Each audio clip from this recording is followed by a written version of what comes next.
ఈ సాయంత్రం ఆచార్యాల దగ్గరికి చెప్పాలనుకుంటుంది తెలుసా? ప్రతి సంవత్సరం క్రిస్మస్ వస్తుంది పోతుంది. యేసుప్రభు పుట్టాడు అన్న వర్తమానం మనం వింటాం. సో పండుగ కొత్త బట్టలు వేసుకోవడం తప్పలేదు. యేసుప్రభు లోకంలోకి వచ్చాడని చరిత్ర.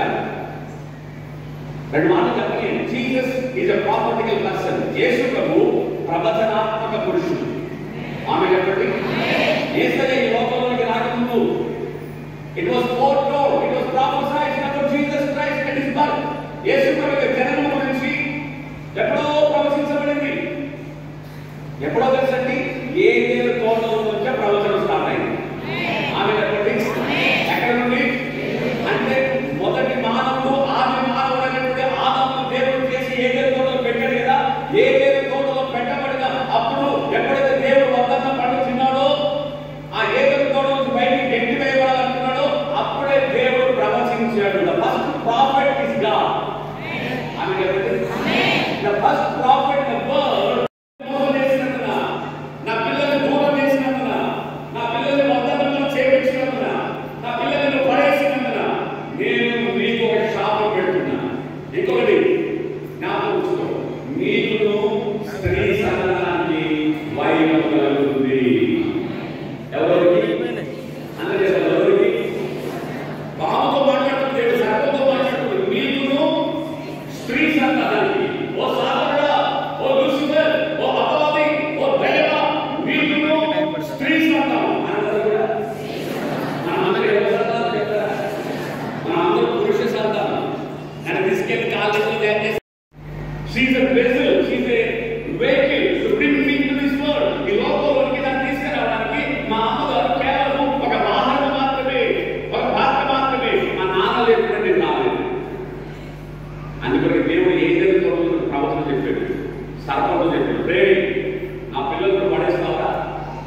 నా రూపంలో, నా పోలికలో, నా ఆత్మగారు చేయబడినటువంటి మొట్టమొదటి మానవుడైనటువంటి ఆ అవ్వలను పడేశారు కదా. అయితే ఇదిగో ఒక ప్రవచనం చెప్తున్నాను. ఏంటంటే నీకును స్త్రీ సంతానానికి.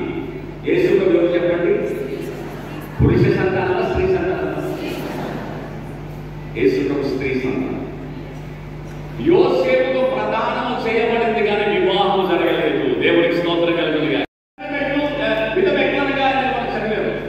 మరియ యోసేపుతో ప్రదానం చేయబడింది. వారు ఏకము కాకముందు, స్త్రీ పురుషులిద్దరు ఏకము కాకముందు దేవుని దూతం చెప్పినమా సర్వోన్నత శక్తి పరిశుద్ధాత్ముడు నేను కమ్ముకుంటాడు కనుక ఒక కుమారుని పెడతావు, అతనికి ఇమ్మానుయేలు అని యేసు పేరు పెడతావు. అంటే ఇది ఫిజికల్ రిలేషన్షిప్, ఆ శరీర సంబంధం లేదు కదా.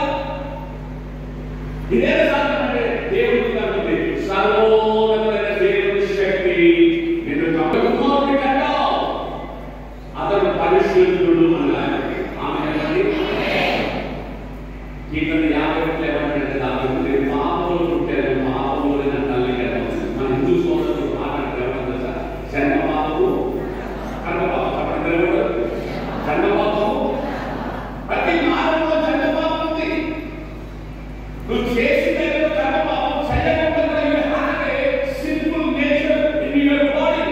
నీ నా శరీరంలో Chandrababu we have a nature, పాపము స్వభావంతో పుట్టారు.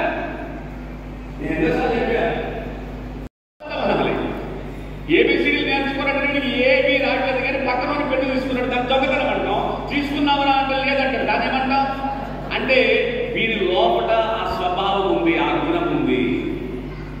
పుట్టినప్పుడు పెట్టినప్పుడు చెట్టుకు ఫలం రాదు, కాయ రాదు. అది పెద్దగైతా ఉంటే ఏ విధంగా ఫలం వస్తుందో పుట్టిన పసిబారుల్లో నీకు పాపము కనబడదు. కానీ వాడు పెద్దగా అవుతుంటే లోపల ఉన్నటువంటి ఆ పాపము బుసలు కొడుతుంది, ఆ పాపము బయటకు వస్తుంది.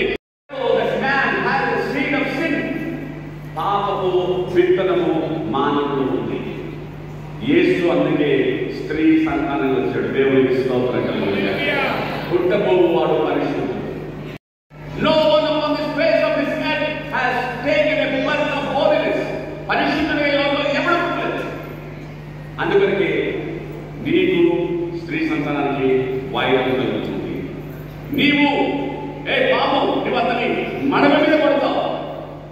స్త్రీ సంతానమైన యేసు నిన్ను తల నుంచి స్థితిగతులుతాడు. That's a prophecy. యెషయా గ్రంథము 7వ అధ్యాయం